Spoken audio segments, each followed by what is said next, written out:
다윗의 시. 여호와께서 내 주에게 말씀하시기를 내가 내 원수들로 내 발판이 되게 하기까지 너는 내 오른쪽에 앉아 있으라 하셨도다. 여호와께서 시온에서부터 주의 권능의 귤을 내 보내시리니 주는 원수들 중에서 다스리소서. 주의 권능의 날에 주의 백성이 거룩한 옷을 입고 즐거이 헌신하니 새벽 이슬 같은 주의 청년들이 주께 나오는도다. 여호와는 맹세하고 변하지 아니하시리라. 이르시기를 너는 멜기세덱의 서열을 따라 영원한 제사장이라 하셨도다. 주의 오른쪽에 계신 주께서 그의 노하시는 날에 왕들을 쳐서 깨뜨리실 것이라. 문 나라를 심판하여 시체로 가득하게 하시고 여러 나라의 머리를 쳐서 깨뜨리시며 길가에 시냇물을 마심으로 그의 머리를 드시리로다. 아멘. 시편 110편은 시편 중에 가장 메시아에 대해서, 그리스도에 대해서 아주 잘 표현하고 있는 메시아의 진주라라고 하는 시편입니다. 그래서 굉장히 유명합니다. 또 무엇보다도 이 시편 110편은 예수님께서 직접 인용도 하셨습니다. 바리새인들이 자기 앞에 나왔을 때 그리스도에 대해서 예수님이 이 바리새인들에게 묻습니다. 다윗의 후손으로 그리스도를 삼는다고 너희가 말했는데 다윗이 그 후손인 그리스도에게 주라라고 했는데 어찌 그의 후손이 되겠느냐라고 묻는 장면에 이 말씀이 이 110편 1절의 말씀을 인용한 내용입니다. 그래서 마태복음 22장 41절에서 45절에 나와 있습니다만 다른 세 복음서 마가, 누가도 전부 이 말씀을 동일하게 사용하고 있습니다. 이 시편 110편은 부분이 아니라 전체가 다 그리스도 나중에 오실 메시아에 대해서 다윗이 하나님의 감동으로 쓰고 있는 참 귀한 말씀이다. 물론 모든 말씀이 귀합니다만 특별히 메시아에 대한 예언적 말씀이라 굉장히 중요한 것이라고 인식하시면 되겠습니다. 그렇다면 이 110편은 어떻게 내용이 구성되어 있습니까? 크게 두 부분으로 나누어져 있습니다. 1절에서 3절까지는 왕이요 통치자이신 메시아에 대해서, 그리고 4절에서 7절까지는 제사장인 메시아에 대해서, 이렇게 우리에게 두 가지, 곧 왕이요 제사장인 메시아다라는 것을 다윗의 입술을 통해 하나님이 우리에게 미리 굉장히 오래전에 예언해 주셨습니다. 그렇다면 좀 세부적으로 살펴보면 1절에 여호와께서 내 주에게 말씀하시기를, 자, 여호와께서 하나님이 아버지이십니다. 그 다음에 내 주, 지금 다윗이 내 주라고 표현할 때는 메시아를 말합니다. 아도나이라고 하는 이 주는 주인님이라는 겁니다. 여호와께서 내 주인에게, 곧 메시아에게, 이 땅에 아직 오시지는 않았지만 내 주에게 말씀하시기를 뭐라고 표현했습니까? 내가 내 원수들로 내 발판이 또는 발등상이, 뭐 이런 여러 가지 발판이나 발등상이나 똑같은 표현입니다만 발판이 되게 하기까지 너는 내 오른쪽에 앉아 있으라 하셨도다. 하나님께서, 우리는 지금 다 알지요. 부활하시고 성천하시사 하나님 보좌 우편에 앉아 계시다는 것을. 그런데 이미 하나님께서 이 시편 110편 1절을 통하여 하나님이 주 예수 그리스도를 내 우편에 앉아 있으라 라고 미리 말씀하셨다는 겁니다. 승천하신 주님이 보좌 우편에 앉아 계심을 말하는, 그러면 여기서 우편, 오른편이라고 표현한 것은 무엇일까요? 라고 물을 때는 하나님께서 동등한 자리에, 가장 가까운 동등한 자리에 앉게 하셨다라는 뜻입니다. 하나님이 마치 오른팔에 있어서 오른쪽에 앉고 왼팔에 있어서 왼쪽에 앉고 이런 말이 아니라 하나님이 앉아 계시는, 앉은다는 말도 사실 우리 인간적인 표현입니다만 어찌됐든 하나님의 보좌, 하나님이 계신 곳, 통치하시는 자리, 그 자리와 동등한 자리에, 가장 가까운 자리에서 하나님과 함께 그렇게 옆에 계시도록 하나님께서 주 예수 그리스도를 보좌 우편에 앉게 하시겠다라고 하는 그런 뜻입니다. 그래서 원수들을 심판하시는 날까지, 그러니까 원수들로 내 발판이 되게 하기까지, 원수들로 발 밑에 있는 상 있잖아요. 그러니까 발로 밟을 수 있는 발등상인데 모든 것을 그냥 심판하여 있을 때까지 하나님께서 통치하는 자리에 예수 그리스도를 앉게 하시겠다라고 이렇게 우리에게 미리 말씀하여 주십니다. 그렇다면 하나님의 보좌 우편이라고 하는 하나님과 더불어 통치하는 자리에 앉아서 무엇을 하십니까? 2절에 나옵니다. 2절에 보면 여호와께서 시온에서부터, 여기서 늘 구약에서 예루살렘 말고 다른 시온이라고 쓸 때는 하늘의 도성을 늘 상징합니다. 이 땅에는 눈에 보이는 예루살렘, 하나님의 성전이 있는 곳이죠. 그런데 당시에 시온하면 하늘의 도성, 하나님이 계신 곳, 하늘의 나라, 우리로 말하면 하나님의 나라라는 것을 상징적으로 시온이라고 씁니다. 그러면 여호와께서 이 하늘의 도성으로부터 주의 권능, 그의 권능의 규를, 여기 규는 홀 또는 그 왕인들이 가지고 있는 그 통치하는 무슨 보석 같은 막대기 있잖아요. 막대기라고 해야 되나? 뭐라고 해야 되죠, 이걸? 아무튼 뭐 있습니다. 뭐 금으로 만들든 뭐로 만들든 일종의 통치 상징적인 거죠. 바로 하나님께서 주님께 이 권능의 규를 줬다. 곧 전지전능한 통치하는 권능을 허락하여 주셨다라는 말입니다. 마치 아버지 하나님께서 모든 것을 통치하듯이 주 예수 그리스도께서도 바로 하나님의 보좌, 하나님과 같은 동등한 자리에 앉아서 모든 만물을 통치하시도록 바로 우편에 앉게 하셨다라는 겁니다. 그래서 주는 원수들 중에서 다스리소서. 하나님을 아는 자나 모르는 자나, 하나님을 아는 자는 당연히 말씀으로 다스리시지만 하나님을 모르는 원수들이라 할지라도 그 중에서도 그 중 안에서 하나님께서 그 주님께 모든 통치의 권한을 주심으로 모든 것을 통치케 하는, 그래서 원수들 중에서 다스리소서, 다스릴 것이다 라고 여기 미래 형태로 나와 있습니다. 다윗 입장에서는 그랬겠죠. 앞으로 오실 예수 그리스도시니까. 그래서 그렇게 하나님이 하나님의 권능으로 바로 주님께서 모든 만물과 원수를 다스리게 될 것이다 라고 이렇게 말하고 있습니다. 그러면서 3절에 주의 권능의 날에, 모든 권능이 이 땅에서 이루어지지만 특별히 권능의 날 이렇게 말하고, 또 그 앞에도 좀 표현되어 있습니다만 내 원수들로 내 발판이 되게 하기까지, 이런 모든 것은 다 재림하신 날을 말합니다. 우리 주 예수 그리스도께서 이 땅에서 그 권능을 100% 드러내는 정말로 재림하시는 날, 이 권능의 날에 주의 백성이 거룩한 옷을 입고, 주의 백성은 누구를 말하겠습니까? 모든 믿는 사람들을 말합니다. 하나님의 자녀된 모든 사람들을 말합니다. 근데 무엇을 입었어요? 거룩한 옷을 입었다라고 말합니다. 거룩한 옷이 뭘까요? 예수 그리스도의 보혈로 말미암은 믿음의 옷을 말합니다.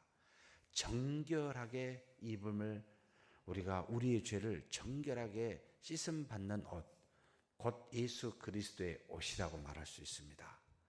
우리를 대신해서 십자가에 죽으신 그 성량했던 은혜, 그 믿음을 말합니다. 곧 주의 모든 백성이 거룩한 옷, 그리스도를 믿는 믿음의 옷을 입고 죄 사함의 정결함을 받는 상태라는 거죠. 입고 어떻게 한다고요? 즐거이 헌신한다. 즐겁게 찬미하며 하나님 앞에 나온다는 겁니다. 그렇죠. 주님께서 재림하신 날 천국에 천군 천사라고 표현하는데, 하나님의 믿는 모든 자녀들과 하나님의 종인 천사들이 다 이 땅에 함께 예수님과 내려오면서 주님의 재림에 찬미 찬양하고, 이 땅에 있는 하나님의 자녀들도 어떻게 되죠? 전부 다 다시 몸을 입고 거룩한 육체죠. 영원한 육체를 입고 하나님을 찬미 찬송하게 됩니다. 그래서 하늘에 있는 먼저 간 사람과 이 땅에 남은 사람들이 함께 여호와를 찬미하게 되는 즐거이 헌신하는 날이 온다는 것을 가르쳐주고 있습니다. 그런데 그것만이 아닙니다. 조금 재미있는 표현이 있습니다. 헌신하니 새벽 이슬 같은 주의 청년들이 죽게 나오는도다. 누구지요? 새벽 이슬 같은 주의 청년들. 네. 아니 뭐 천국에 무슨 나이 드신 분도 있고 청년도 있고 이러나 뭐 이런 생각이 불현듯 들지요. 누구를 말하겠습니까? 모든 주의 자녀를 다 말합니다. 그래서 이 말씀을 가지고 나중에 하나님의 나라에 가면 청년이 되는구나. 그럼 그 청년의 연령은 어떻게 될까? 신학자들이 이런 머리까지 돌리면서 예수님 나이 33살 정도가 청년일 것이다. 그래서 아무리 나이 먹거나 아무리 나이 어려서 죽더라도 하나님의 나라에서는 33살에 권사님 33살끼리 우리 33살의 청년처럼 살게 될 거다. 이런 말을 하는 학자도 있습니다만 어찌됐든 우리 눈에 보기에 정말로 혈기왕성한, 물론 좀 말이 좀 이상합니다만 건강한 청년과 같은 그런 모습으로 다 주님 앞에 나온다는 겁니다. 이것이 하나님의 나라에서 재림할 때 우리에게 보여주는 모습입니다. 새벽 이슬 같은 영롱한 상태의 그런 청년들, 주의 청년들이 죽게 나오는도다. 어떻게 이것을 알았을까요? 다윗은 정말 놀랍죠. 바울도 여러분 에베소서 1장을 읽으면 어떻게 이걸 알았을까? 창세 전의 일을 이야기하고 있습니다. 이거 좀 다윗이 지금도 오지 않는 미래에 주님의 재림에 대해서 이야기합니다. 어떻게 알았겠습니까? 성령의 감동이 없고서는 도저히 알 수 없는 내용입니다. 하나님께서 감동하여 가르쳐 주시지 아니하면 알 수 없는 내용을 표현하고 있습니다. 그러면서 4절부터 7절까지 제사장에 대해서 말합니다. 여호와는 맹세하고 변하지 아니하시리라. 여호와는 맹세하신 것은 결코 후회하지 않으신다. 이 뜻입니다. 한번 말씀하시면 절대 변개하지 않으십니다. 그런데 무슨 말씀을 했습니까? 바로 그 다음 말을 했는데 이르시기를 너는 그리스도를 말합니다. 멜기세덱의 서열을 따라 영원한 제사장이라 하셨도다. 이 땅에 왕으로 통치자로도 오셨지만 멜기세덱의 반차를 따른 영원한 제사장이다. 곧 모든 사람의 죄를 속죄하기 위하여 하나님 앞에 나오는 제사장이다. 그런데 이 제사장은 그냥 당대에 죽어버리는 일종의 사람으로 아론의 반차를 따라 나온 제사장이 아니라 절대로 죽지 아니하시는 영원한 제사장이다. 그래서 인류의 모든 사람의 죄를 항상 하나님 앞에 아뢰어 그 죄의 사함을 받게 하는 우리의 영원한 멜기세덱의 제사장이다 라는 것을 가르쳐 줍니다. 그래서 우리 죄가 무슨 죄이든 어떠한 상황이든 우리 죄를 가지고 하나님 앞에 아뢰며 우리 죄를 사하여 주시는 제사장이십니다. 사랑하는 성도 여러분, 나는 안 돼 라는 말은 주 안에 있을 수가 없습니다. 아무 헬라인이나 유대인이나 주 안에서는 아무 소용이 없지만 나는 안 돼 라고 하는 나 같은 사람이 어떻게, 이런 것도 효용이 없습니다. 하나님 안에서는 정말로 모든 사람이 하나님의 자녀로서 믿음을 통해 하나님의 자녀된 자로서 모두가 다 하나님이 복을 주시고 인도하시는 귀한 사람이라는 겁니다. 그래서 지금 멜기세덱의 반차를 따른 영원한 제사장이라 우리의 죄를 항상 아뢰고 우리를 위로하며 세워주시는 죄에 빠지지 아니하도록 인도하시는 분이시다라고 말합니다. 그런데 5절 6절 보니까 주의 오른쪽에 계신 주께서 그의 노하시는 날의 왕들을 쳐서 깨뜨리실 것이라. 전지전능한 통치권을 갖고 계신 왕이신 그리고 또 제사장이신 그분이 노하시는 날 언제입니까? 이것도 바로 재림 때입니다. 하나님 앞에 죄 사함을 받지 못한 주의 백성의 거룩한 옷을 입지 못한 모든 사람들은 어떻게 하시겠다고요? 전부 다 쳐서 깨뜨릴 것이다. 심판하실 것이다. 문 나라들을요. 믿는 자는 새벽 이슬 같은 청년으로 죽게 찬미함에 나오지만 그렇지 않는 사람들은 깨뜨리시고 심판하신다는 말입니다. 사랑하는 성도 여러분, 우리는 하나님의 자녀가 되었습니다. 새벽 이슬 같은 청년들이십니다. 그러니 나는 안 돼, 나는 무능해, 그러지 마시고 믿음으로, 정말 믿음으로 살아야 됩니다.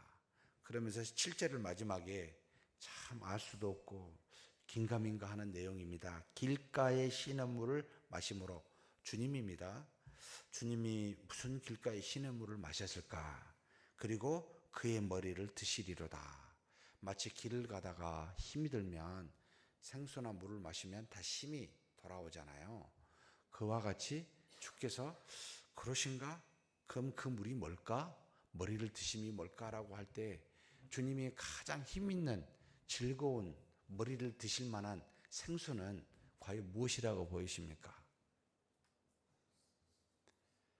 하나님이 사랑하는 대상, 우리를 말하지 않을까요? 우리를 볼 때마다 다시 머리를 드시고 힘을 얻으사 그 사랑을 베푸시지 않을까라는 표현을 여기서 하고 계신다라고 느껴집니다. 우리는 주님의 기쁨의 대상입니다. 목마름을 축여주는 생수입니다. 우리 주 예수 그리스도를 시원하게 하고 기쁘시게 하는 믿음으로 그렇게 사는 저와 여러분이 되기를 주의 이름으로 축복합니다. 하나님 아버지 감사합니다. 정말 다윗을 통하여 하나님께서 우리 주 예수 그리스도 메시아를 미리 예언하여 말씀하여 주시니 감사합니다.